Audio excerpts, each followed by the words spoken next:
મહત્વપૂર્ણ સમાચાર અમદાવાદથી, જ્યાં બીજેપીના કોર્પોરેટરના પિતાની દાદાગીરી સામે આવી રહી છે।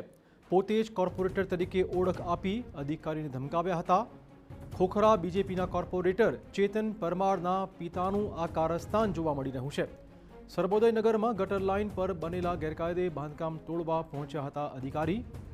કોઈ બાંધકામ તોડવાની જરૂર નથી એવું કહીને અધિકારીને ખખડાવ્યા હતા।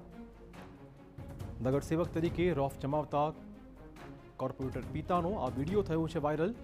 જો કોઈ બાંધકામ તોડશે તો લોકો આપઘાત કરશેની પણ તેમણે ચીમકી ઉચ્ચારી હતી। કોર્પોરેટર ચેતન પરમાર ઘણા સમયથી વિદેશના પ્રવાસે અને હવે પિતા જમાવી રહ્યા છે રોફ।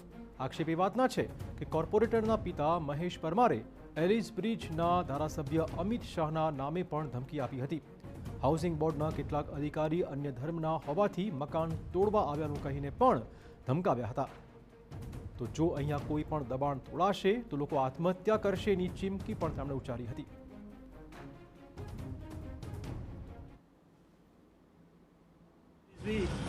વિસ્તારનો કોર્પોરેટર છું અનીશભાઈ, હું આ વિસ્તારનો કોર્પોરેટર છું। ગેરકાયદેસર બાંધકામ 2 વર્ષ પહેલા થતું હતું ત્યારે તમે કશું કર્યું નથી અને અત્યારે કોઈના કહેવા તમે આવી જાઓ છો। જો હવે પછી અહીંયા ગાડી કોઈ પણ માણસ આપઘાત કરશે, માનસિક હાઉસિંગ બોર્ડના માનસિક ત્રાસના લીધે કોઈ પણ મરશે તો હાઉસિંગ બોર્ડના અધિકારીઓની જવાબદારી છે।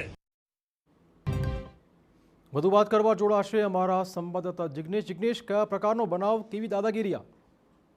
ચિરાગ, શરમજનક બાબત ભારતીય જનતા પાર્ટી માટે ગણી શકાય, કારણ કે જે રીતે કોર્પોરેટરના પિતા પોતે કોર્પોરેટર હોવાનો દાવો કરી રહ્યા છે, વિડીયોમાં સંપૂર્ણ બાબત રેકોર્ડ છે, અને તે જે રીતે અધિકારીઓને ખખડાવી રહ્યા છે, કોર્પોરેશનના અધિકારીઓને ખખડાવી રહ્યા છે, તે ખૂબ જ નિંદનીય બાબત ગણી શકાય। કારણ કે તેઓની કામગીરી કરતા તો તેઓ અટકાવતા જ હતા, પરંતુ સાથે સાથે અન્ય કામગીરી કરવા માટે પણ તેઓ પ્રેશર કરતા હોય તે પ્રકારની વાત આ વિડીયોમાં સામે આવી છે। આ ઉપરાંત જોઈએ તો સંપૂર્ણ વિડીયોમાં તે 1-2 વખત નહીં પરંતુ અનેક વખત કોર્પોરેટર હોવાનો દાવો કરે છે। જ્યારે કે તેઓ કોર્પોરેટરના પિતા છે ત્યારે કોર્પોરેશનના નામથી અને કોર્પોરેટર હોવાનો દાવો ક્યારે તે કરી ન શકે।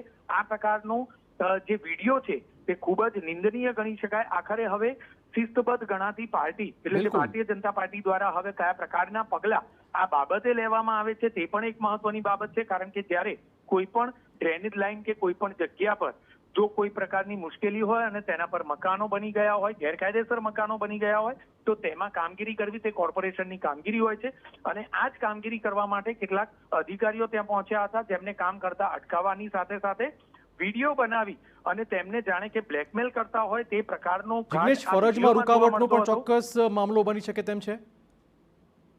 બિલકુલ, જે રીતે ચિરાગ આ સમગ્ર વિડીયો છે તે વિડીયોમાં સ્પષ્ટપણે રીતસરના અધિકારીઓને બ્લેકમેલ કરવા માટે વિડીયો ઉતારવા માટે પણ કહેવામાં આવે છે કે વિડીયો બનાવો અને પછી તેઓ પોલિટિકલી માઇલેજ લેવા માટે થઈ અને જો કોઈ પણ પ્રકારે જો આ પ્રકારે જો કામગીરી કરવામાં આવશે તો લોકો અગ્નિ સ્નાન કરશે અને સુસાઇડ કરશે તે પ્રકારનું, અને આ બાબતે વિડીયોમાં રેકોર્ડિંગ કરી રહ્યા છે તે પ્રકારે વિડીયો બનાવવામાં આવ્યો છે। આ સમગ્ર બાબત નિંદનીય તો છે જ, પરંતુ સાથે સાથે હવે આમાં યોગ્ય પગલાં લેવાય તે પણ એટલું જ જરૂરી છે। ધન્યવાદ જિગ્નેશ, તમામ જાણકારી બદલ। તો આપણે કહી દઈએ કે આ વિડીયો ચોક્કસ વિવાદ નવો ઉભો કરી શકે તેમ છે।